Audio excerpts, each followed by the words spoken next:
So now we know, and a lot sooner than I expected to know, now we know what Tucker Carlson, the biggest name in news, what he's doing after his departure from Fox.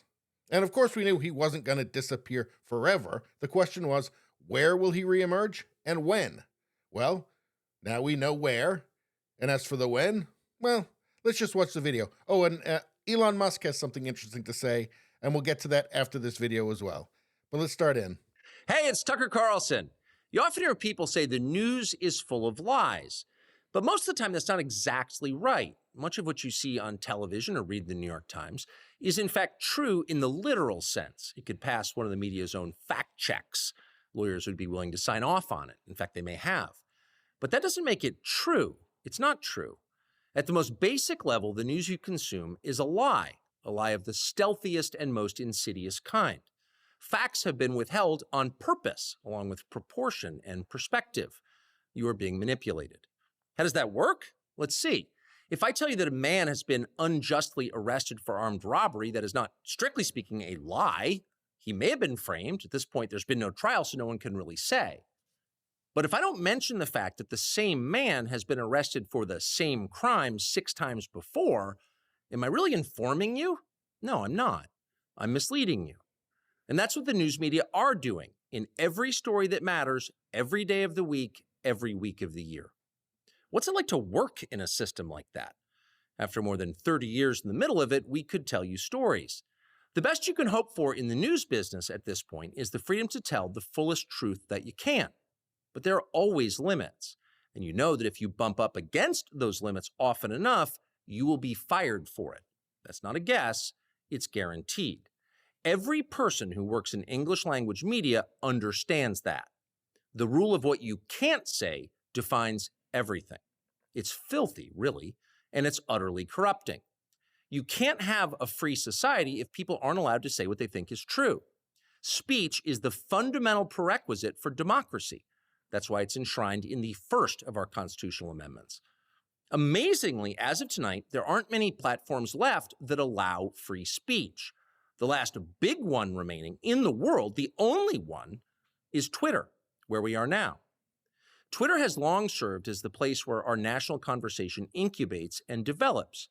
Twitter is not a partisan site. Everybody's allowed here, and we think that's a good thing. And yet, for the most part, the news that you see analyzed on Twitter comes from media organizations that are themselves thinly disguised propaganda outlets. You see it on cable news, you talk about it on Twitter.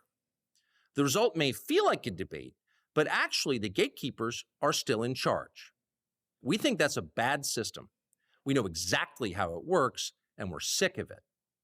Starting soon, we'll be bringing a new version of the show we've been doing for the last 6.5 years to Twitter. We'll be bringing some other things too, which we'll tell you about. But for now, we're just grateful to be here. Free speech is the main right that you have. Without it, you have no others.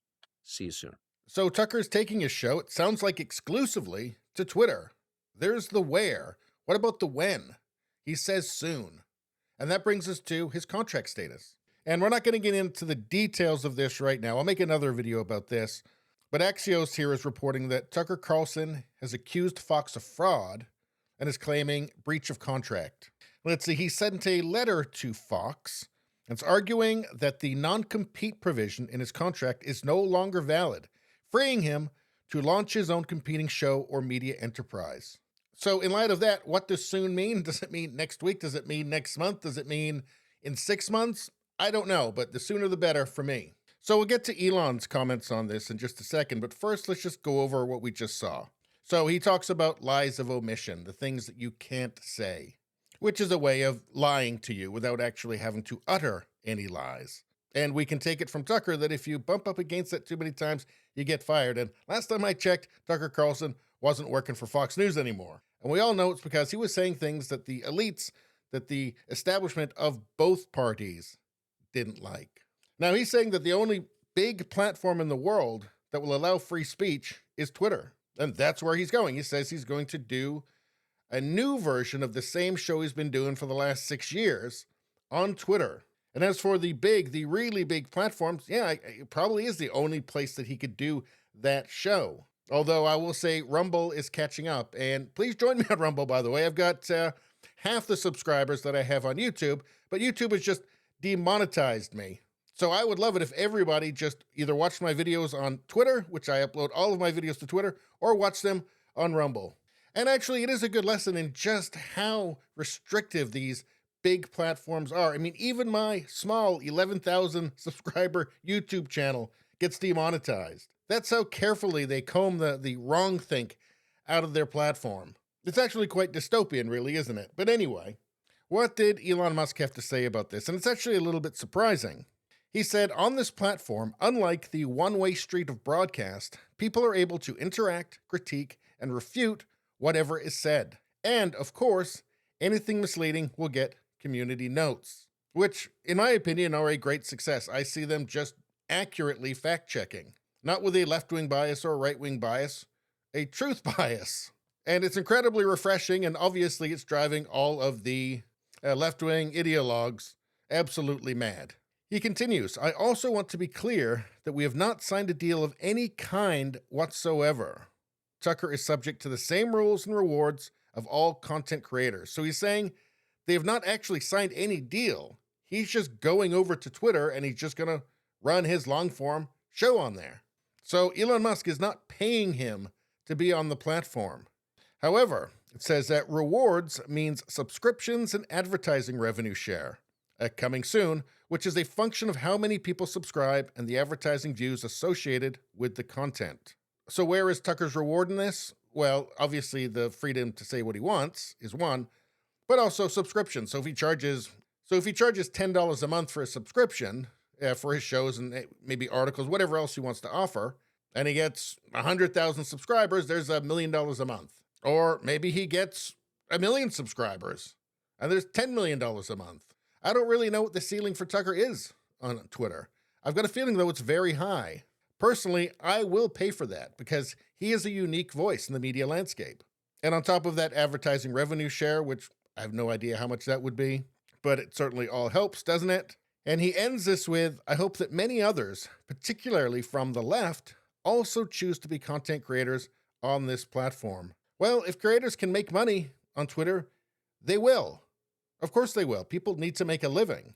And if you can make decent money on Twitter, all of the people that have been demonetized from the other platforms are going to flock to it. And I know Elon is not being perfect with the free speech thing. I know Alex Jones doesn't have a Twitter account, apparently. And apparently he's never going to. But this is a hell of a lot better than it used to be. And at the end of the day, nothing's perfect, is it? Now, I saw this from Jack Posobiec, and I thought this was worth noting. Bring back Twitter streaming. Launch Twitter live apps for Roku, Fire, Apple TV, etc. Become the greatest video platform in the universe. Now, I know there's no Twitter app for my Roku, but if there were, I would be using it to watch video from Twitter. And I just think it's just a no-brainer that would be a massive success. It's obviously the way to go for Elon. And in fact, he says underneath, coming. Yeah, it's a no-brainer, isn't it? So I think Tucker Carlson and Twitter, that's a match made in cyber heaven. And this is going to help propel the digital landscape in a very interesting direction. Anyway, please subscribe, like, and share. Sharing really helps me out. I thank you for that. I will see you next time.